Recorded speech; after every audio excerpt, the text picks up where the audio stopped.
This man, who's known for spitting hard lyrics about the drug game, just bared his whole soul on this record.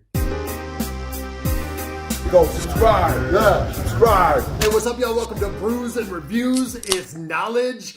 God don't make mistakes. I feel like we've been waiting on this for like 5 years or something like that. Since he announced this album, he's released so many great projects that I think that's why it seems so long. Not to mention that Shady signed Griselda in 2017, so I guess it has actually been 5 years since then, and all we got was the group album that they put out. Would have thought there'd been a lot more output coming from Shady with Griselda, but here we go. This is the first and last album from Conway on the Shady label because he announced that he's leaving both Shady and Griselda Records. It doesn't sound like there's any beef though. We'll get into that a little bit later when we go over the lyrics. He doesn't have beef with the individuals, but he is leaving the labels so he can go out on his own venture, which is drum work. And somehow God Don't Make Mistakes is only Conway's second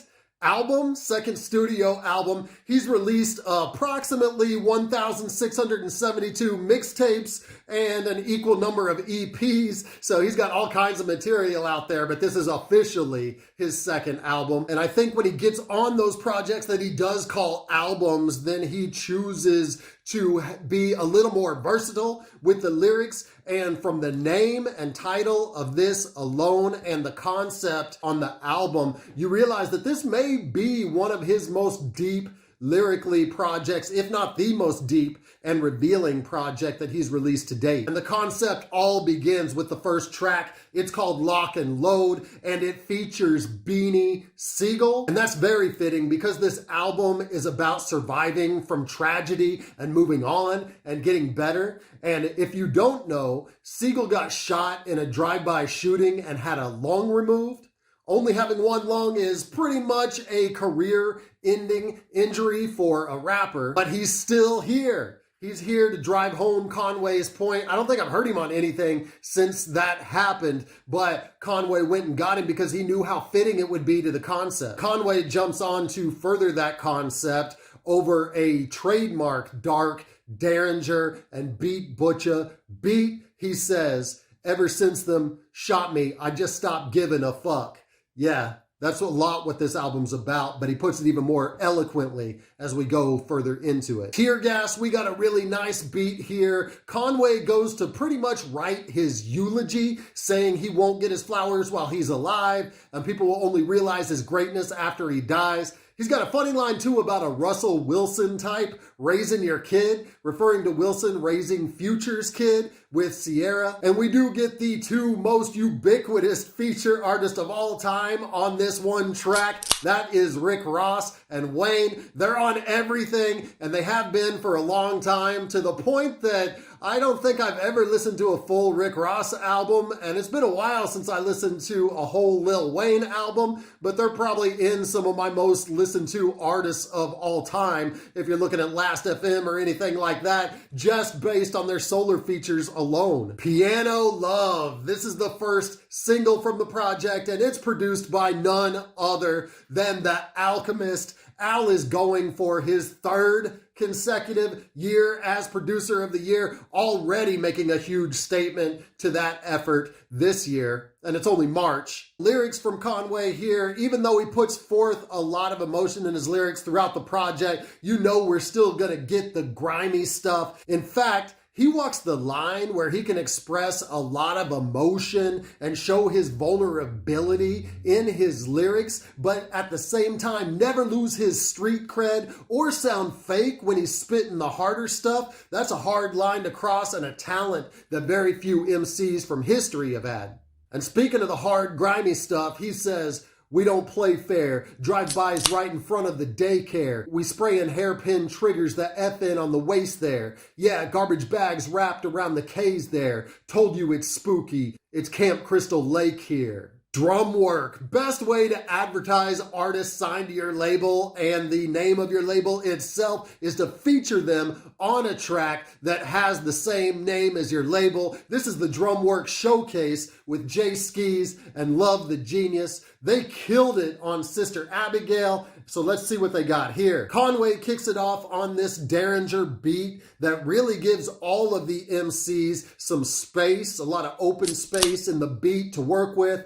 And funny that this is Conway's second mention of Russell Wilson on the album, but the first one was kind of like Russell Wilson's a cheesy guy. Now he compares himself to the way that Russ moves. But he's also talking about how he spent all the shady money on bricks during the pandemic when he wasn't getting any money for shows. And I know I just said he was being real with some of this grimy stuff, but this has to be a little cap. He's probably not running things himself now. I hope not. He's got a little too much to lose. We got an adequate verse from Love the Genius, but Jay Skis really owns this one, coming through with an impeccable flow. He says, the fact that I made it, rappers feeling invalidated, but breaking through me was like the rose that wouldn't crack the pavement. I put in the label like it's black enslavements. See these writings abolished all my uncertainties, and now them shackles vacant. Wild Chapters, we got Hit Boy production. Man, his stock as a producer has gone up so much and continues to go up. I like what he's doing, working with these realer hip-hop artists. And people say that Hit Boy brought back Nas,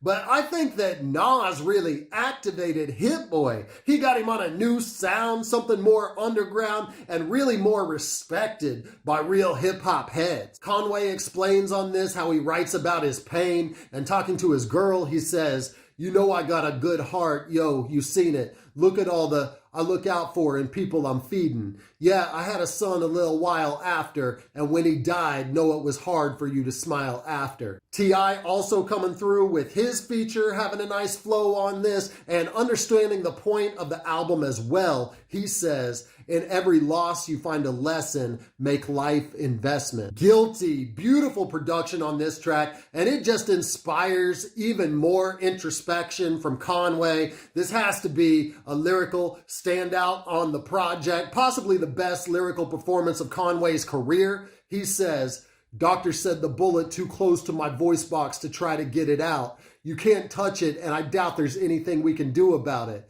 Bell's palsy from damage to my nerves. No feeling in my legs. I took a bullet to the head. That's why I chuckle at the comments that I read about the way my face looked. And shit, I could have been dead. This verse, it really makes us think as fans how lucky we are that he either wasn't killed before we ever even knew his name, or that they didn't go in after that bullet and damage his voice box. He would have been like a Beanie Siegel or a DOC and just couldn't have continued, and we never would have got all this great music that he's released to this point. And I'm going to drink to this track. This is an Astro Dog IPA, Stone Cloud, coming from Oklahoma City. This is a 7.1%, breaking out the strong stuff for this highly anticipated album. Let's get back to it.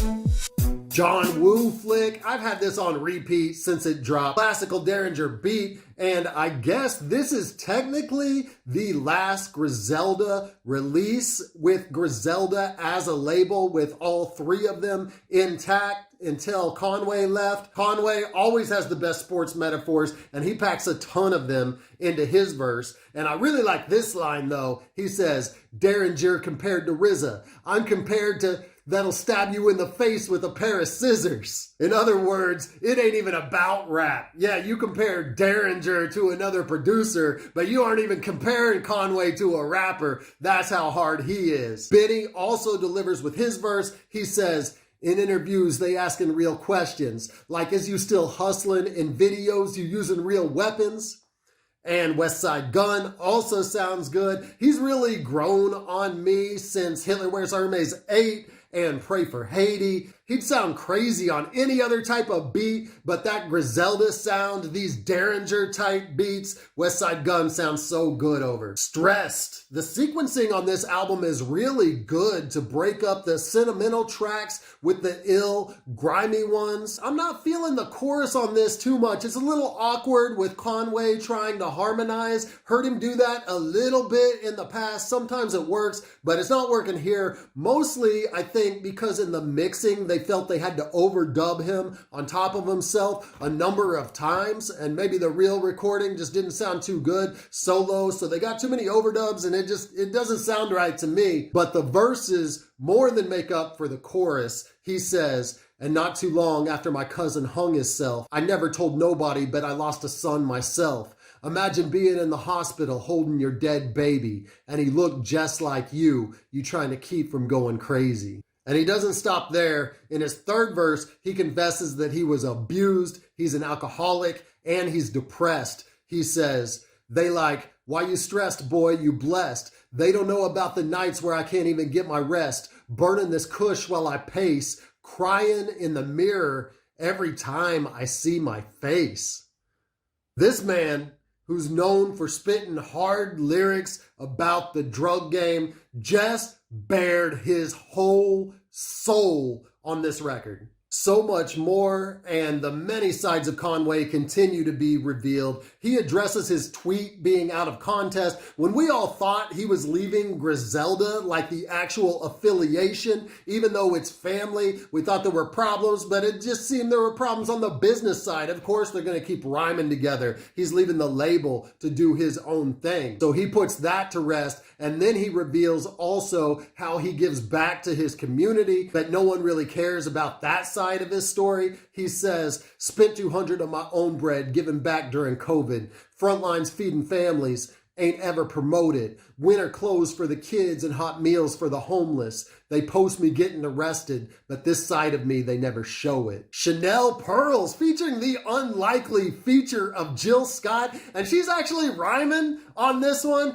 Don't know that she's done that before. If so, I haven't heard it, but Jill got an ill flow. She spits a dope 16 and rounds it all out by singing beautifully at the end of this track. And then we got God Don't Make Mistakes, fitting for the title track to be at the end of this and really expound on the theme. This is like a climax of the album all coming together, and I really like it when albums save the last track to bring together all the themes that have been discussed in previous songs. It lets you know that they put in work, and you wouldn't think that a music machine like Griselda is really putting in intricate work into the themes and concepts of albums. A lot of times they're not, actually, but in this case, Conway really did that. So I think it becomes worth the wait, especially when we hear this track tying everything together. So what does the phrase, "God don't make mistakes," mean to Conway? He reveals it here. He says, "Sometimes I wonder if this Bell's palsy didn't paralyze my grilling. Would there still be murals of my face painted on the side of buildings? I mean, would I still be rhyming brilliant? They say I provide the feeling, but would my story still inspire millions? Would Alchemist ever find us? Would DJ Clark Kent co-sign us? Would Paul and Eminem have signed us?" It was this most tragic moment in his life that led to the success. He was shot and messed up for a reason, and God left him here, a scarred artist who makes even more relevant and poignant music because of what he's been through. Conway's always been a master of giving us lines and songs that pull on the heartstrings and reveal the human and emotional side of a rapper whose trademark is street shit.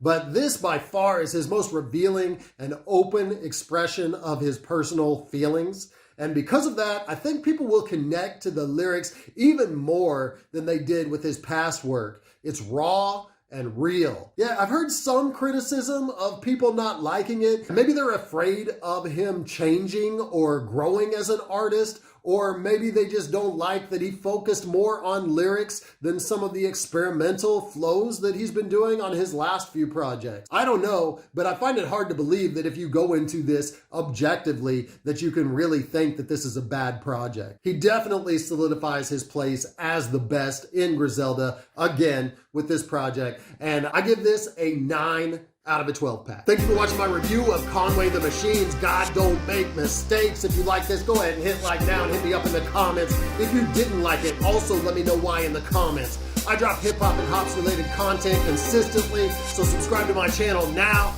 And until I see you next time, keep buzzing.